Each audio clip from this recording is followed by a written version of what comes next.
semuanya, perkenalkan aku Diana Hani, mahasiswa STIK Kesempatan Wisata Pintar semester 5 Pekalongan. Di sini saya akan menjelaskan tentang apa sih itu DM dan bagaimana gejala-gejala yang timbul dari DM. Nah, kalian sudah tahu apa itu DM?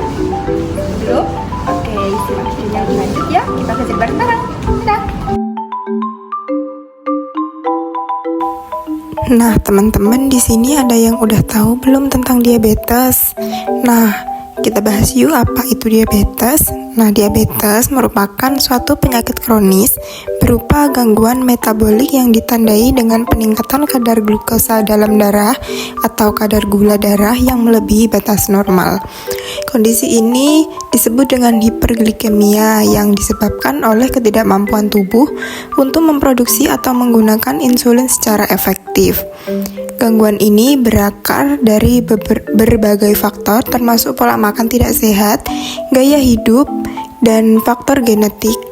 Nah, menurut WHO atau World Health Organization tahun 2013, diabetes mellitus merupakan suatu penyakit kronis di mana organ pankreas tidak dapat memproduksi cukup insulin atau ketika tubuh tidak efektif dalam menggunakannya.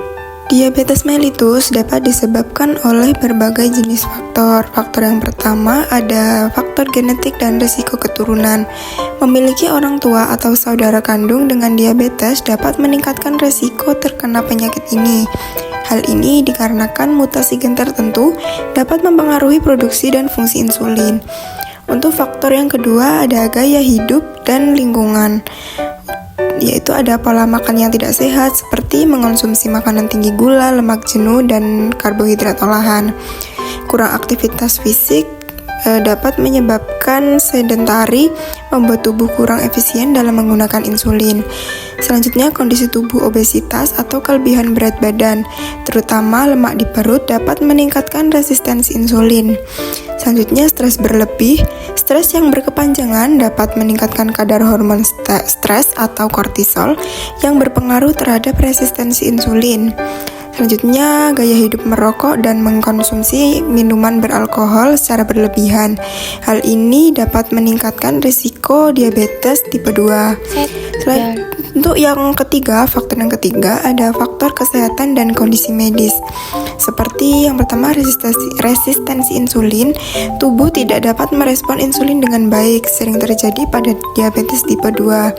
Selanjutnya ada gangguan hormon, misalnya sindrom ovarium polikistik atau sering disebut dengan PCOS, atau sindrom Cushing yang dapat meningkatkan risiko diabetes.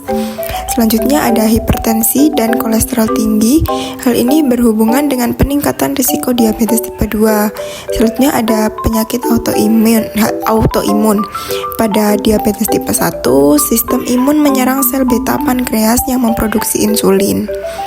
Untuk faktor yang keempat ada faktor usia. Risiko diabetes meningkat seiring bertambahnya usia, terutama setelah usia 40 tahun. Selanjutnya, jenis-jenis dari diabetes mellitus. Yang pertama, ada diabetes mellitus tipe 1. Pada DM tipe 1 ini dikenal dengan diabetes tergantung insulin.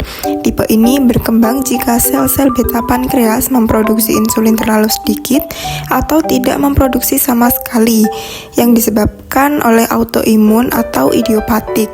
Diabetes tipe 1 ini disebabkan karena kerusakan sel beta yang menyebabkan defisiensi insulin absolut.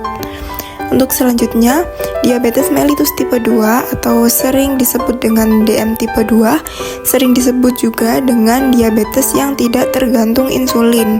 Diabetes tipe ini berkembang ketika tubuh masih menghasilkan insulin tetapi tidak cukup dalam pemenuhannya, atau bisa juga insulin yang dihasilkan mengalami resistensi yang menyebabkan insulin tidak dapat bekerja dengan maksimal. Kondisi pada pasien tipe 2 bervariasi, mulai dari resistensi insulin disertai defisiensi insulin relatif sampai dengan dominan defek sekresi insulin disertai resistensi insulin. Untuk yang ketiga, ada diabetes mellitus gestasional atau DMG.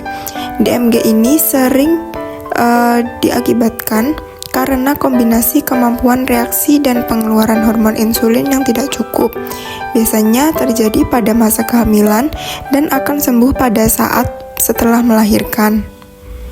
Untuk yang selanjutnya ada diabetes mellitus tipe lain. Nah, diabetes ini disebabkan karena kelainan genetik atau penyakit pankreas, obat, infeksi, antibodi, sindrom penyakit lain. Diabetes tipe ini dapat juga disebabkan oleh defek genetik. Selanjutnya, tanda-tanda dan gejala dari diabetes mellitus. Yang pertama ada polifagia, yaitu sering makan. Yang kedua ada poliuria atau sering minum. Yang ketiga ada polidipsi atau sering buang air kecil. Nah, ini terjadi pada malam hari. Nah, untuk kondisi ini biasanya disebut dengan nokturia. Ketiga gejala ini merupakan gejala khas dari diabetes mellitus. Selanjutnya ada nafsu makan yang meningkat tetapi berat badan turun drastis. Untuk gejala selanjutnya adalah sering terjadi kesemutan dan kram, mudah mengantuk, kelelahan dan merasa lemas, pandangan sering kabur, dan pada wanita hamil yang mengalami diabetes dapat menyebabkan keguguran, kematian janin atau kelahiran bayi di atas 4.000 gram atau 4 kg. Nah, itu tadi video tentang diabetes mellitus. Gimana teman-teman? Udah tahu belum diabetes mellitus itu apa? Nah, kalau udah tahu, kita sama-sama jaga pola makan, jaga gaya hidup ya teman-teman. Oke, terima kasih buat yang udah nonton. See you, bye-bye.